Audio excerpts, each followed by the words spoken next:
Well,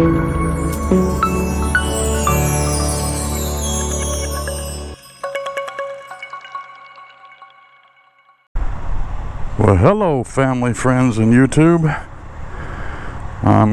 It is Monday the 27th. I was going to leave in a few more hours at 2 a.m. on Tuesday, but I'm going to leave today. So this is day 4 of my Texas trip, heading back to Clarksville, from Plano, Texas to Clarksville, Tennessee. And I'm not going to do a every stop type of video. I don't want to do that. I just want to touch on a few things as I ride. It's going to be pretty much all night riding because I'm leaving at 9 o'clock. So it's 9:05. Snowee has 7,106 miles on her. And we are basically going to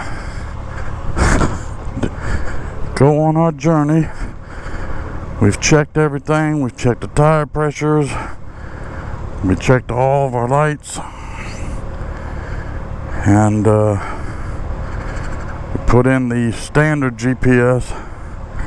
I used it coming up.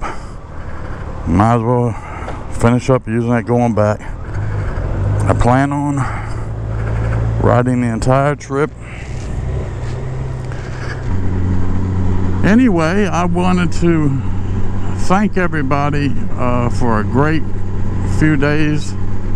You know, I appreciate the guys, the love they share.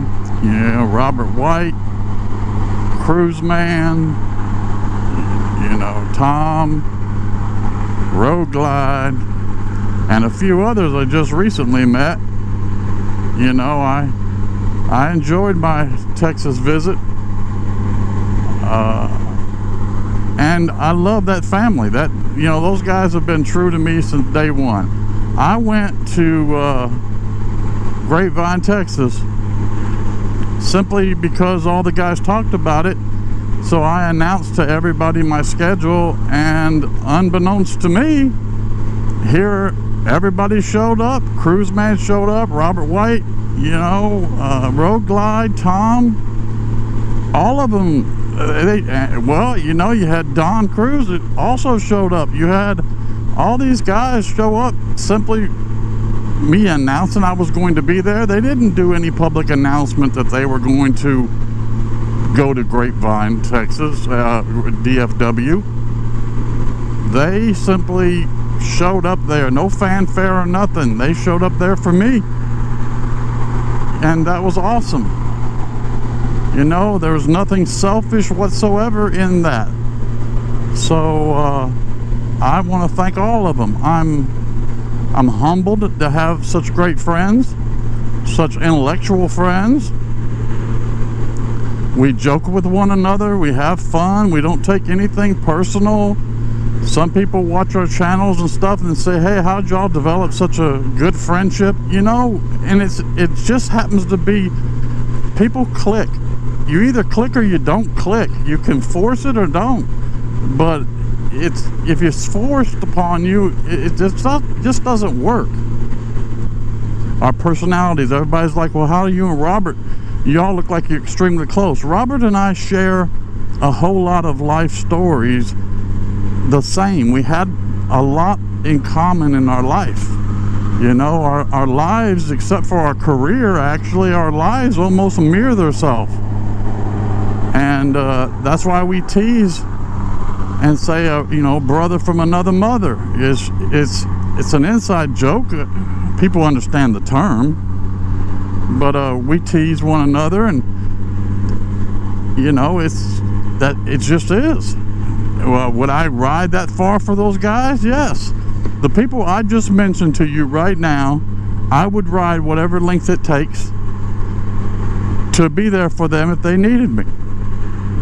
I'm flattered when people subscribe to the channel.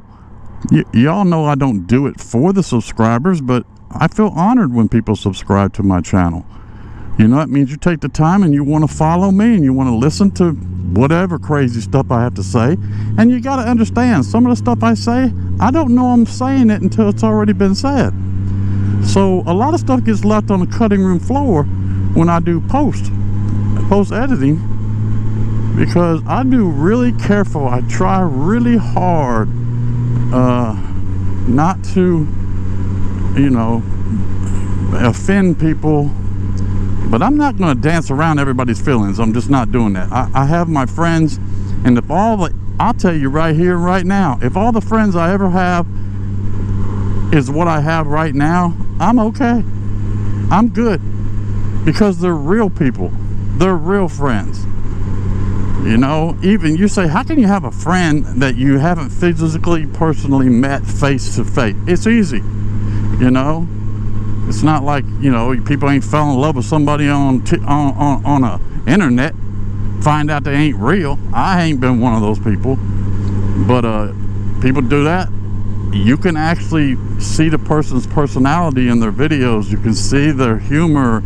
You can, you know, see how they treat one another when they share their thoughts, when they reach out to you when you're down, and whatever the case may be, and they offer their help.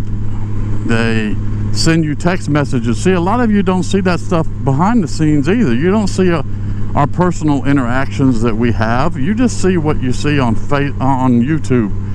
You don't see the relationships that we have behind the scenes. You don't, you know, it's almost, I guess, I don't like to be referred to as a YouTuber, I guess, but I guess it's one of those things that, you know, every time we go somewhere or do something, you know, the cameras come out, we're talking, we do a little footage, capture some content, is what we call it, get a little bit of content, and then after the content, we turn everything off, and then it goes to just us being us. You know, we don't really, none of us really perform in front of the camera per se, because we kind of act the same way when the camera's running or when it's not running. It's just, you know, there are certain things that, or certain viewpoints or whatever, you don't necessarily want recorded, because you know, you don't want to ruffle feathers. But anyway, I don't want to get off into that. That's a negative talk. The thing is we have a personal relationship. We text each other, we send emails, we do other things, we call each other, you know. That's what it's about. I mean, you can get real big on YouTube and stuff like that and don't take the time to call somebody. I will go out of my way to try to make sure I respond to every single person's response, even the negative ones. But you know, I don't have to deal with the type of numbers and followers that a lot of other guys have to deal with. You know, I'm up 250 pounds, 6 foot, 250 pounds, plus some, depending on what my doctor wants to do on the scales. But I'm roughly around 250 or plus a little bit here and there. Since I've been in Texas, I've eaten a little bit, and I figure my doctor said I had a certain diet to follow and everything like that, but my doctor has got her license in Tennessee, so I think when you're not in Tennessee, her license doesn't count. So I've been in here in Texas, so Tom and I went out and we've had some serious meals. It is 3:16 in the morning, and it's been an entire night ride the entire time. Have I had any encounters with the wildlife? I seen a couple on the side of the road. I can see the glowing eyes, but nothing has darted out on me. And the roadkill I ran over just a few minutes ago, that was the only one. And that's another thing about riding at night. And see, that one was on me because I was swiveling around and wasn't staying focused. Is unlike riding during the day where you can see really, really far ahead of you, riding at night, you kind of want to be in the tire lanes, not in the center of the road, in the tire lanes, especially if it's too dark and you can't see very far ahead of you, because if you have your bike sitting in the tire lanes, the semi trucks and stuff will have taken that roadkill and pretty much, you know, flattened it out or split it in half. I know it sounds kind of dramatic, however you want to put it, and it creates the lane. But if you ride it in the center and that roadkill got hit, all the trucks, all the cars, and everybody simply straddles it, and then you will wind up hitting it, you know, head on. And I can just imagine a deer freshly hit by a semi-truck laying in the middle of the road. You're not going to have much time. You know, that's just going to be one of those law of averages that you hope that you're going to be able to stay upright, do your best. Now that roadkill I hit back there, it was a pretty good size, but I mean, I didn't hit it solid to hit it on. I hit the residue on the right side, or on this, yeah, on the right side of it. Of course, Tagalong, which is the name of my trailer, Tagalong probably got one wheel dedicated to it. I'm not sure. Maybe the left wheel got dedicated to that roadkill. But I'm looking, the tire, everything's tracking normal. I feel no pull in any direction, so we're okay. It's a part of riding at night. A lot of people don't like to ride at night because of the animals and the wildlife. I mean, I look for the glowing eyes, is all you can do. But just a little helpful hint: if it's roadkill, the eyes aren't glowing anymore. So just thought I'd put that out there. Well, new update. As you can see from the windshield, I drove through apparently an in and out area of a landfill, and they had the entire road was covered in nothing but mud. The entire interstate or highway that I'm on was just covered in mud, and all the vehicles in front of me just saturated it. So what you're looking through on this windshield is not water, that is mud.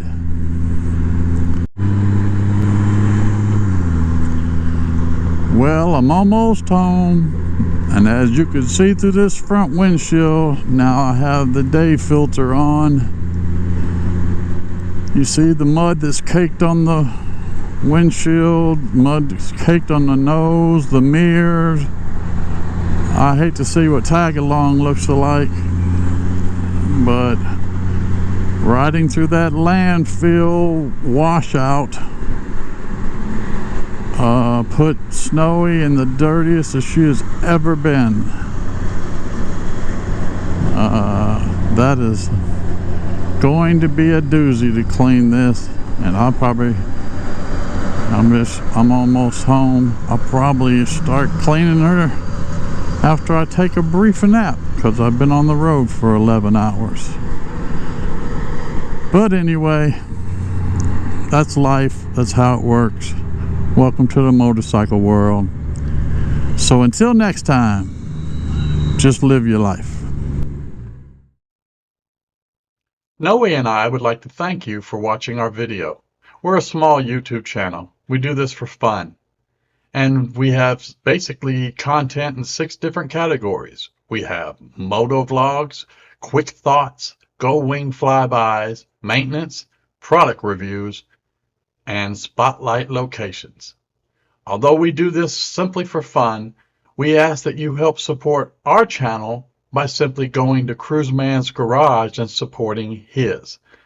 We are part of the Cruiseman's 100,000 subscriber campaign. So we ask that you help us get Cruiseman to 100,000 subscribers.